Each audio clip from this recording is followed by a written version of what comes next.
On May 9, 1947, two Portland, Oregon detectives, Robert L. Ashworth and W.P. Rocher, were walking in the vicinity of the city's Plaza Blocks when they noticed a man sitting on a bench in one of the blocks known today as Chapman Square.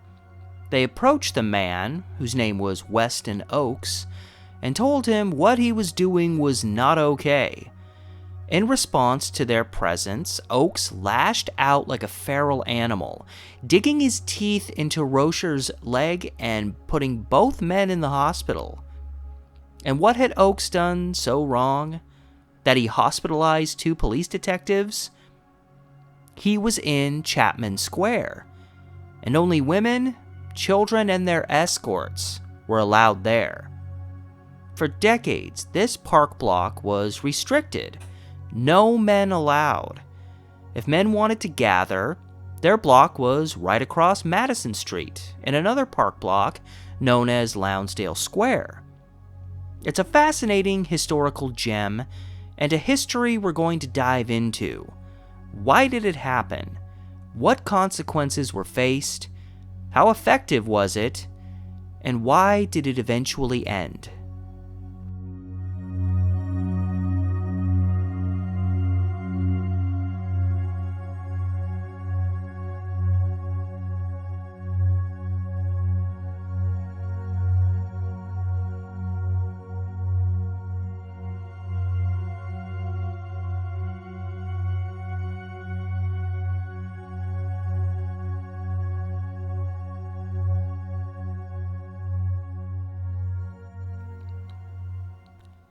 Masher.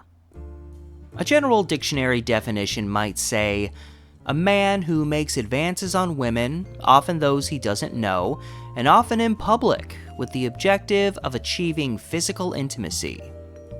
While the term is dated and only used in a historical context, mashers are as alive and well today as they ever were. Mashers became a nuisance to many a woman in many a town, in particular around the turn of the century 1900. At least that's when it started being taken seriously. Several women took to stabbing men with their hat pins when they tried to mash on them, creating panic among some men, as though what they were doing was totally innocent. And these types of men infiltrated Portland just like any other city, but their activities date back a little further, into the 1800s, and the Plaza Blocks themselves even further. The Plaza Blocks consist of two blocks, with another park block named after former Mayor Terry Shrunk added on to their immediate south in the 1970s. Here's Shrunk Plaza, added to the Plaza Blocks in the 1970s, and it's pretty cool. I'm surprised there's nobody here. It's really nice out. And there's some people in Chapman Square, Lownsdale Square. There's nobody here for right now. Oh, this is a piece of, I did not know this was here. It's a piece of granite from the Alfred P. Murrah Federal Building, aka Oklahoma City bombing. I did not know this was here. I just see this plaque thing mixed in with all these flowers and whatnot, and I'm just like, what kind of sweet little dainty piece of information or history are they gonna have? And then you stumble onto that.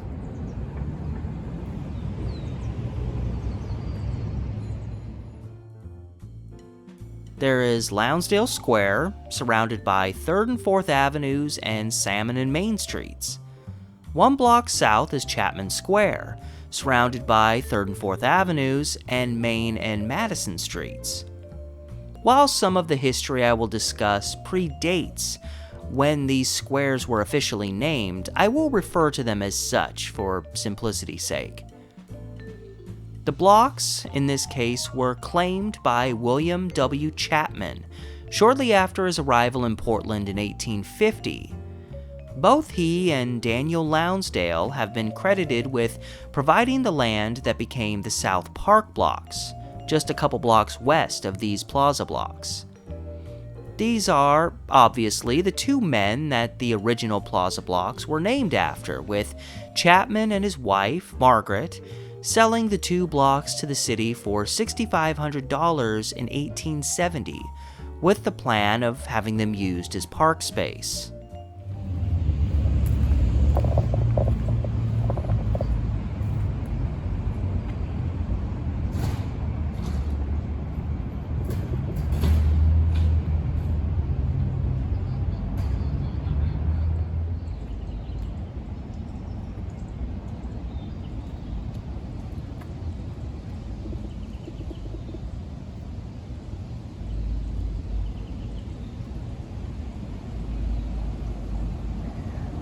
Prominent landholder, civic leader, and philanthropist, Lownsdale was largely responsible for the early growth of Portland. Arrived here in 1845 from Kentucky, and his land claim of 640 acres encompassed most of present-day downtown Portland. The survey and sale of this property was the basis of the city's early growth. He was also a promoter of the Valley Plank Road, linking Portland with the Western Agricultural Valley. Yeah, I love how this is very incomplete history. They're not mentioning the fact that he pretty much sold land that wasn't really fully his behind the other owner's back, but the other owner was Benjamin Stark, and I mean, while it was still wrong, Benjamin Stark was a scumbag too, like genuinely. So yeah, this is very presumptive history.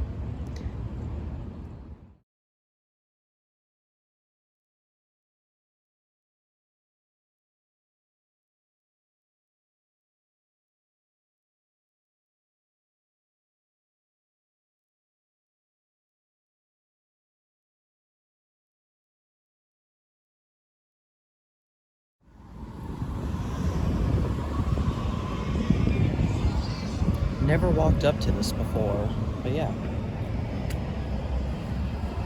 First high-tension power line. The world's first long-distance high-tension power line began operating between Portland and Willamette Falls by the Willamette Falls Electric Company on June 3rd, 1889. Yeah, so pretty much 1889, they ran this wire from Willamette Falls, miles off that way, to here. And they ran electricity through it. Early Chapman Square history.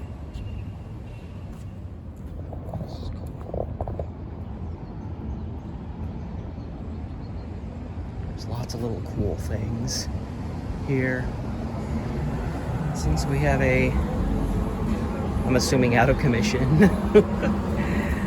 water fountain in honor of company H2 Oregon service in the Philippines.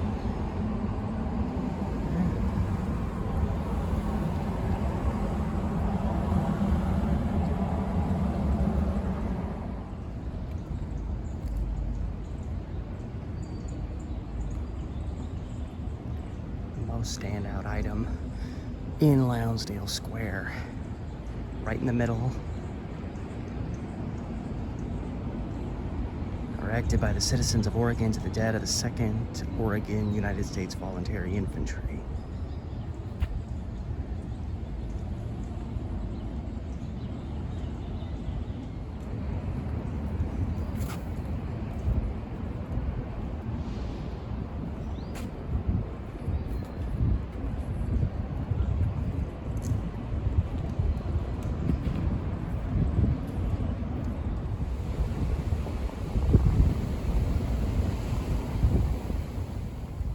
There have been long-standing claims that when the land was sold in 1870, that the Chapmans wanted one of the blocks to be reserved for women and children.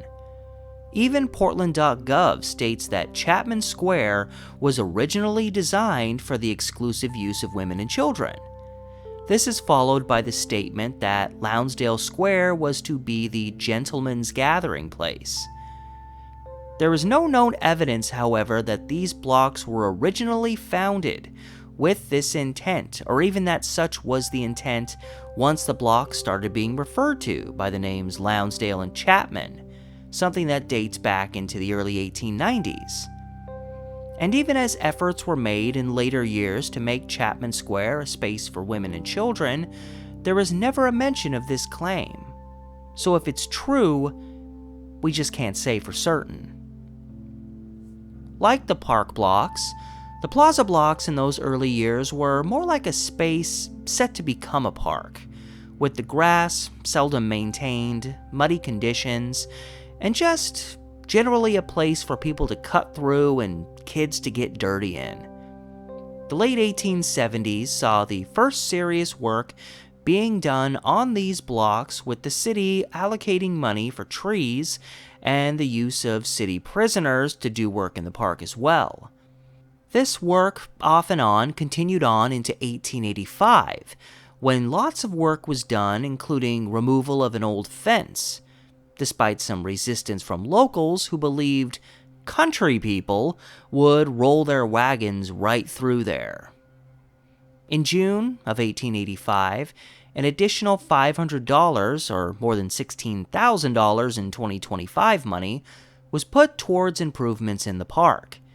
It was finally becoming a place worth visiting and spending a leisurely afternoon. So, of course, the very next year, in October 1886, I found the earliest reference I could find to men harassing women there.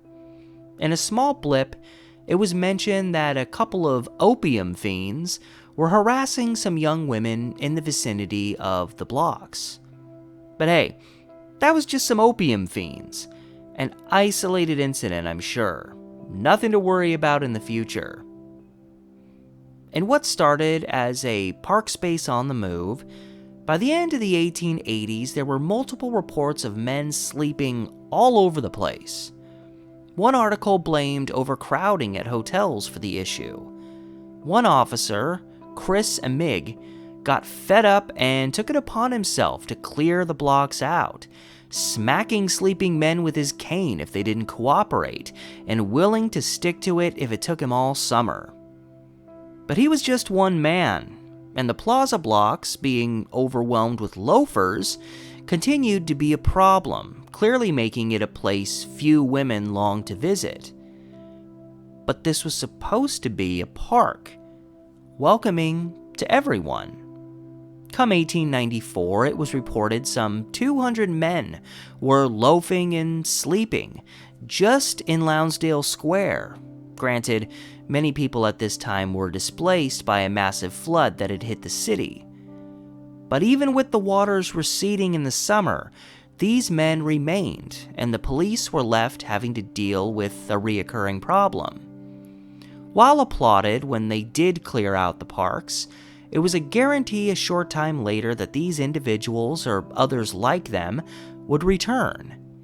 On July 19, 1894, it was reported the blocks were cleared out again, with it also mentioned that some of these men made indecent comments to women, leaving said women fearful of passing through without accompaniment. Once cleared out, the park was fixed up again. The revival of the space, often done in the hope of classing it up and making it more attractive to the opposite of tramps, bums, and loafers. Almost annually, there would be reports of lazy men scattered across the blocks, and the police would eventually clear them out with claims that they would no longer tolerate such nonsense. And then months would pass, and the blocks would be filled again, with reports from locals that officers often passed through the area and did nothing to deal with it. It was that problem that wouldn't go away. And then came along a fellow named W.H. Lesh, a local jeweler who was also a member of the city's park board. He was deeply bothered by this ongoing problem and how it made these blocks unattractive to single women and or mothers out and about with their children. Lesh penned a letter to then-Mayor George Henry Williams in July 1904 with an enticing suggestion that Williams was quick to support. The suggestion was that the southern block, Chapman Square, would be reserved for women, children, and their escorts, while the north block, Lownsdale Square, would be for the men, and they could laze there to their heart's content. It was almost metaphorical for the city as a whole. The troublemakers moved to the, quote, north end of the blocks in a city where most of its worst troublemakers existed in its notorious north end. This decision would clear out the undesirable class of men scattered about and create a space where women and their kids should have been able to feel safe. But, as history has shown us over and over again, and I'm saying this as a man, a lot of men out there are not great at accepting not being allowed to go somewhere. A 1974 Oregon Journal article would state that Lesch's proposal languished until 1924, implying that nothing was done on the matter, and putting some of the reasoning for this on the fact that Mayor Williams lost the 1905 election. However, this is not quite accurate. At this time in 1904, the city produced its first signs to put up in Chapman Square, letting people know it was a man-free zone. Law enforcement was also made aware of this, and even by September 1904, several men were arrested for sleeping in Chapman Square. While most men obeyed these new rules, some clearly couldn't care less. In one story that happened less than 2 weeks after these new rules went into effect, a couple of hobos loitering on the sidewalk next to Chapman Square had a garter snake with them that they let loose on any nearby women. These perpetually teenaged men were having a good time until the women's husbands showed up. As men were being shoved into one block, Lownsdale Square became a haven for loud orators who would come there and give impromptu speeches, often in support of labor unions and socialism, thus attracting the ire of locals and newspaper journalists. And when this wasn't going on, the slumbering gents scattered about the block started drawing equal ire from locals. It wasn't that they were in the way or even really creating a serious problem being there. Rather, it was a case of economics. The first decade of the 1900s was known in Portland as a time of mass unemployment, a lot of times by choice. Men often lined Burnside Street along the North End, an area lined with employment agencies and lots of unemployed men not taking advantage of their services. Being a transient town by nature, lots of men managed to eke by with the money they made during their seasonal work, allowing them to avoid work out of season. This may have been fine if there were little to no jobs, but there were several industries at this time in dire need of workers. A 1906 article expressed the need for 4,000 railroad workers and 2,000 men to harvest crops. Another piece joked that, with California wanting 40,000 laborers to relocate there, they could recruit everyone they needed just from the Plaza Blocks. And here were all these able-bodied men not stepping up for their community. And many of these jobs came with a spike in wages, but as long as these men still had a little money in their pocket, they were fine just where they were. It's almost like nobody wanted to work anymore. Sorry, I had to seize the opportunity. These men started becoming known as the disorganized Sons of Perpetual Rest. Overall, this issue lasted for several years, on into the 1910s. As long as workers were needed, these men got the side eye from many a Portlander. The year 1907 would be a pivotal one in relation to these two blocks, staying separated based on sex. First off, City Commissioner and future Portland Mayor George Baker pushed to officially make it a misdemeanor for men to go into Chapman Square. But he tried pushing it a little too hard, even trying to put it through without going before a committee. This would be shot down, but Baker introduced another ordinance that would successfully pass in June. This would be known as the city's Masher Ordinance. This made it so that no man could speak to a woman over the age of 14 without cause or her permission. Violating this ordinance could, worst case, lead to a $200 fine, which would be, wait a minute, that would be almost $7,000 in today's money. No, this had to be a typo. I'm guessing they meant $20, but yeah, that's crazy. Whatever the case, this new ordinance would not only help women in town, but in particular, women in Chapman Square. If a man approached a woman and began flirting with her there, they would be violating two regulations at once. So certainly men made sure to be well-behaved and stay out of this square. May 1909, James Nolan and M. Fitzsimmons were arrested for flirting with two women in the square. They claimed they didn't know men weren't allowed there, which was a common excuse for men to use. And technically, the signs that were put up in those early years telling men to keep out were said to be small and easy to miss, often obscured by tree limbs. The signs would be replaced by slightly more clear ones in 1912 and replaced again by even more clear ones in 1914. It was said in this case that Fitzsimmons reached into a bag of peanuts that one of the women had while saying, "There's too many of them nuts for one little girl to eat." Not exactly smooth. The women quickly left and found an officer. On September 13th, 1909, an S.R. Burstow was arrested after creating a disturbance when he was told he couldn't be in Chapman Square. And 11 days after this, a George Wyman was visiting town and approached a woman who, in his eyes, appeared to be lonesome. When he began speaking with her, she left abruptly and got a cop. I love how when a woman's sitting alone, she's automatically lonely in the eyes of some people. Over the years, the stories continued, with several men arrested and given the slap on the wrist of a small fine. It was very common for men arrested or fined in this type of case to not even show up in court. Some would have bench warrants sworn out against them, with it seldom going beyond that. While the men continued delays on the benches of Lownsdale Square, visited by the occasional orator, a Frank Halstead scored a 30-day jail sentence after harassing several women in the square to the south.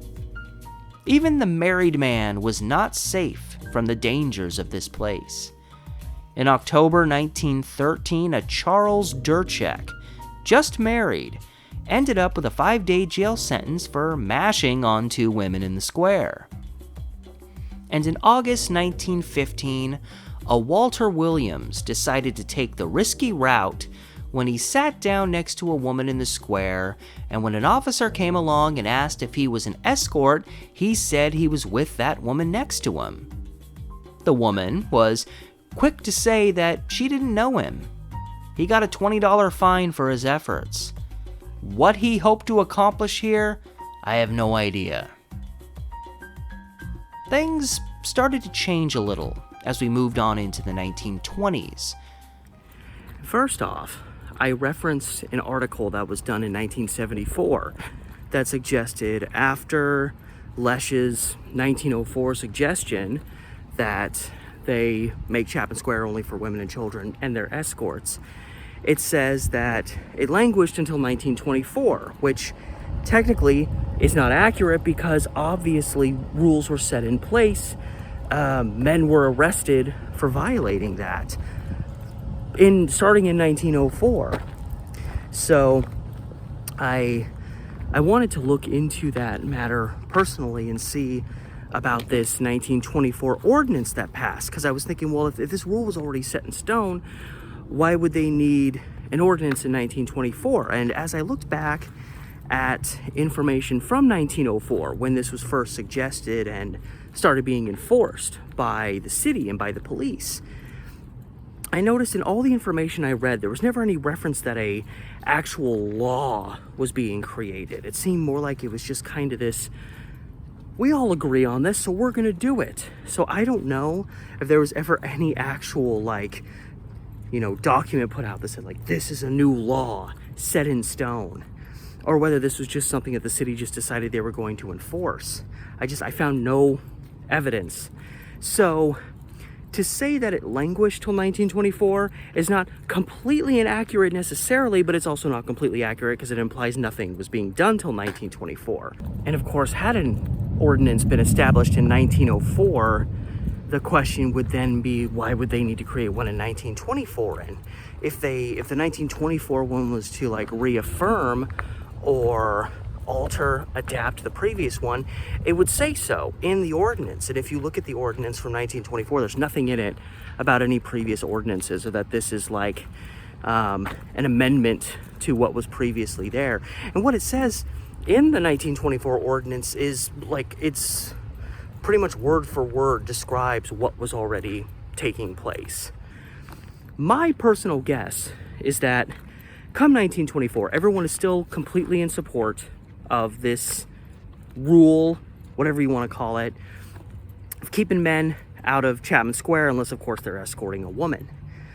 And perhaps they realize, like, you know, we've been kind of just doing this for a while, but we don't have an actual ordinance on the books. I couldn't find any proof that an ordinance was actually established in 1904. So it could just be by 1924 they were like, we need to actually kind of set this in stone. And so they actually put out an ordinance. And it's interesting because within that, they not only say that Chapman Square was to be exclusively for women and children, but also Block D in the North Park blocks was also going to be serve the same purpose. So you kind of have a block to the south and a block to the north that were going to serve the same purpose. So I feel like that maybe was also an aspect of it. Why they chose to do it in 1924 was they already kind of had this rule, but then they probably also wanted to add on the North Park. Oh, that first step was a doozy. But they also wanted to put Block D in the North Park blocks in as part of that too. And there may be an interesting history to be found in there in relation to Block D. I did some general research, in particular around this time, 1924, and really didn't find anything in relation to Block D in the North Park block. So I don't know if that, as of this particular video, because I wanted this to be focused on the Plaza Blocks, I don't really know how successful or how long that aspect of things, how long, I mean, if it was part of the ordinance and the ordinance wasn't changed, technically the ordinance wouldn't be removed, rolled back for decades. So it's possible that Block D in the North Park blocks was set as a place for just women and children for the same amount of time that Chapman Square was. Maybe just Block D just didn't get the attention. Maybe people didn't care as much. I can't say for certain, but yeah, that's what I think was going on there in terms of something not happening, but something happening between 1904 and 1924. By the 20s, the type of man that hung around Lownsdale Square had also begun to change. Those found loitering there were seldom transient workers lazing away their off-season, but rather men who lived in the mostly low-cost, run-down apartments and hotels in the area. Gatherings of men playing chess started becoming a normal thing. A key element of this change had to do with what was happening to the area surrounding the Plaza Blocks, which was considered the city's lesser-known southern Skid Row. While never as run down as the Skid Row to the north, this area became known for its battered hotels, crime, and low-income residents. Just across Salmon Street from Lownsdale Square was the Reed Hotel, a hotel with such a sketchy history that I literally did a sketchy history video on it. And then just diagonal from Lownsdale Square was the Lotus Hotel, And I also did a sketchy history video on that too. And the other hotels in the area would also continue to deteriorate over time, with all of them gone as of today. The Lotus, the Hamilton, the Lenox, the Reed, all gone. And, as would make sense, through all of this, while hotels lined the east side of the Plaza Blocks, we had the county courthouse and city hall to the west.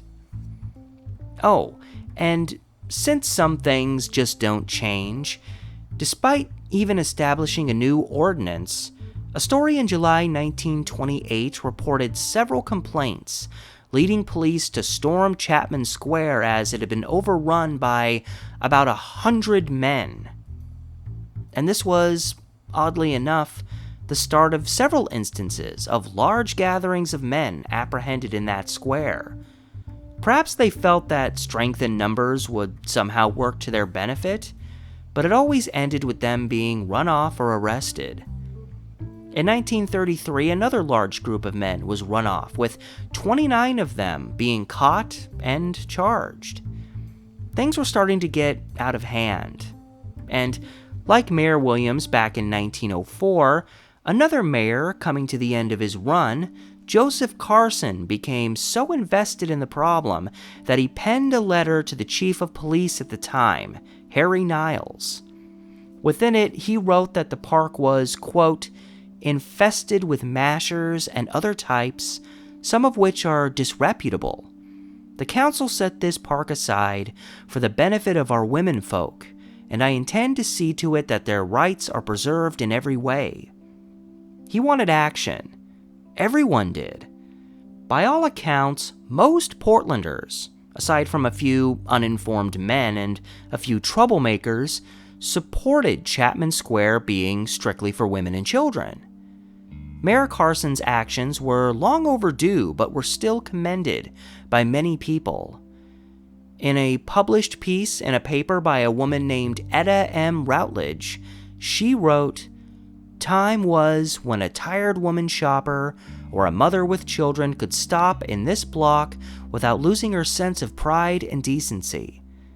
That time passed several months ago.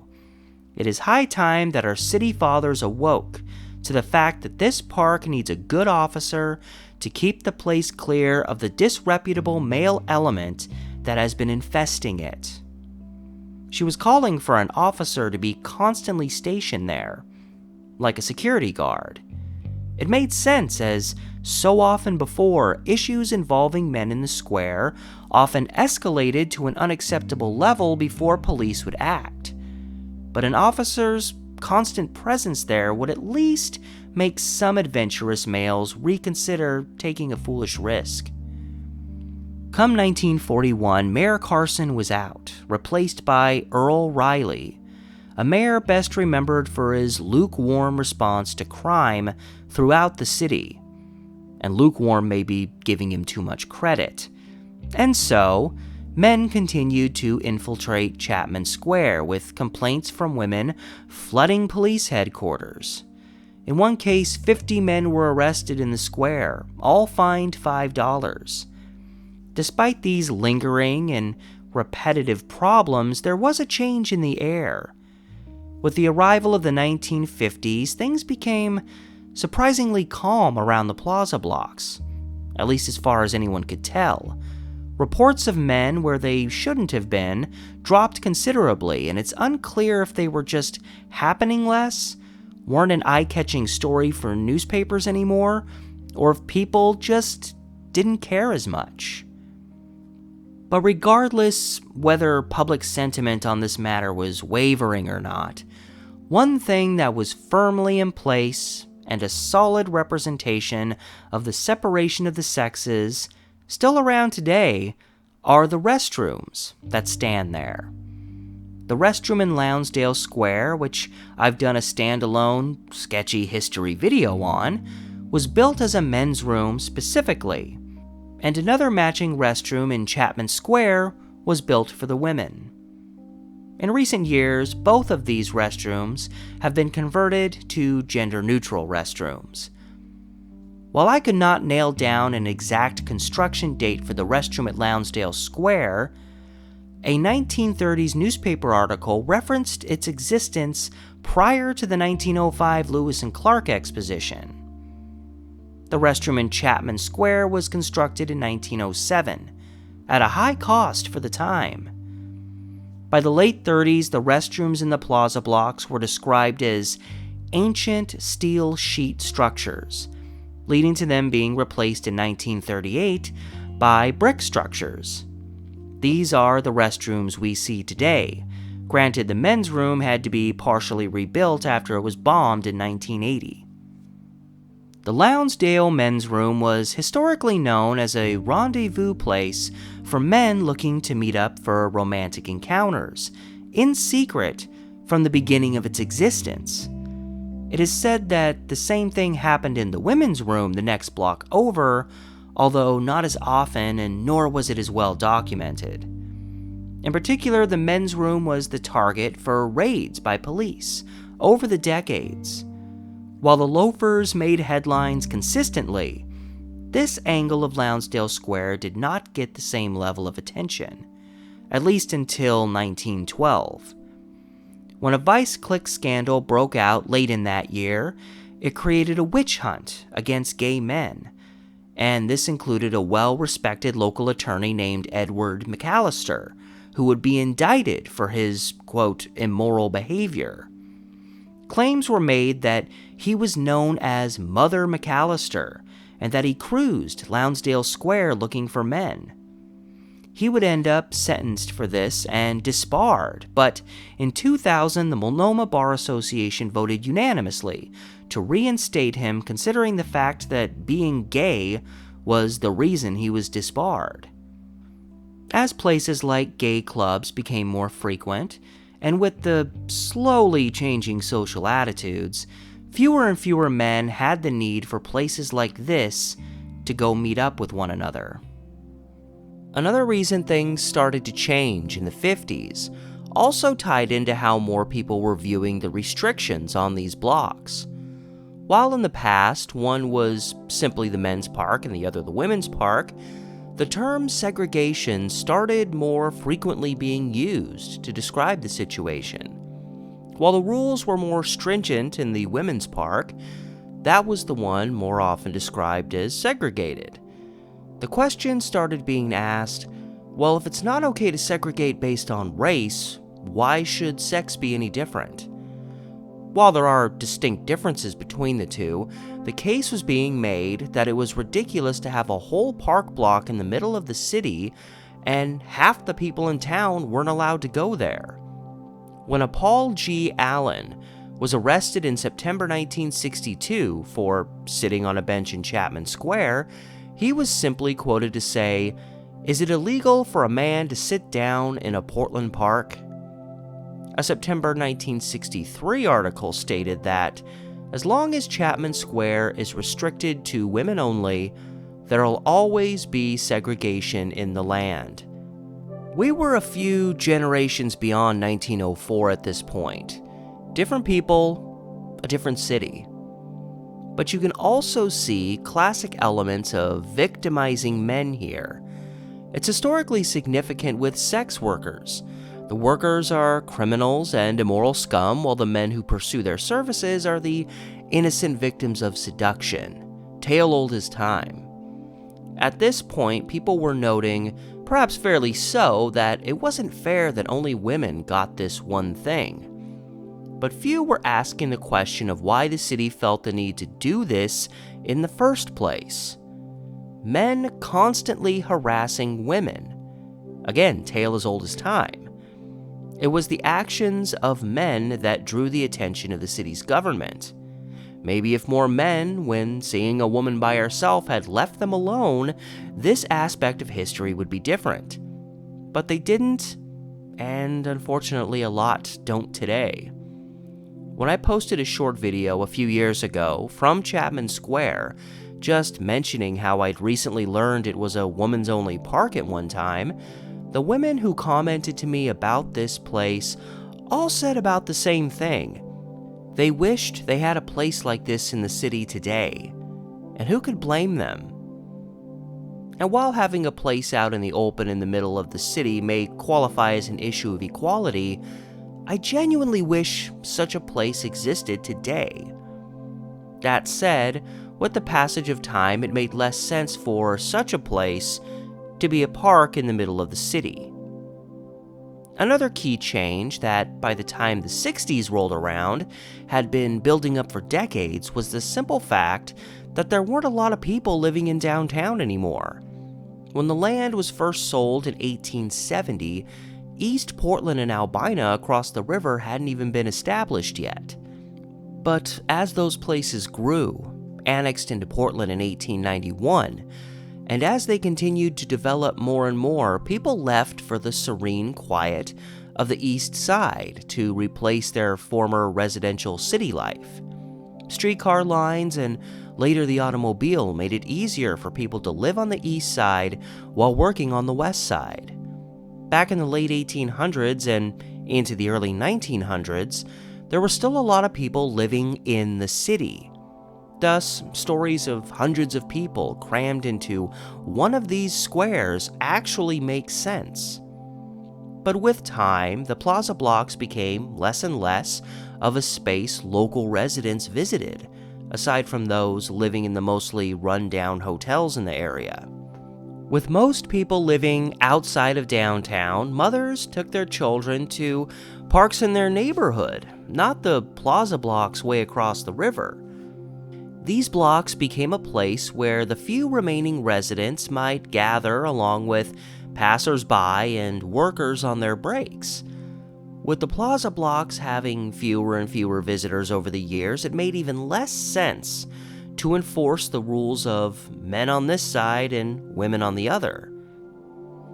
By 1972, an officer of the city said that the ordinance keeping men out of Chapman Square had fallen down their priority list, with only the occasional complaint coming in.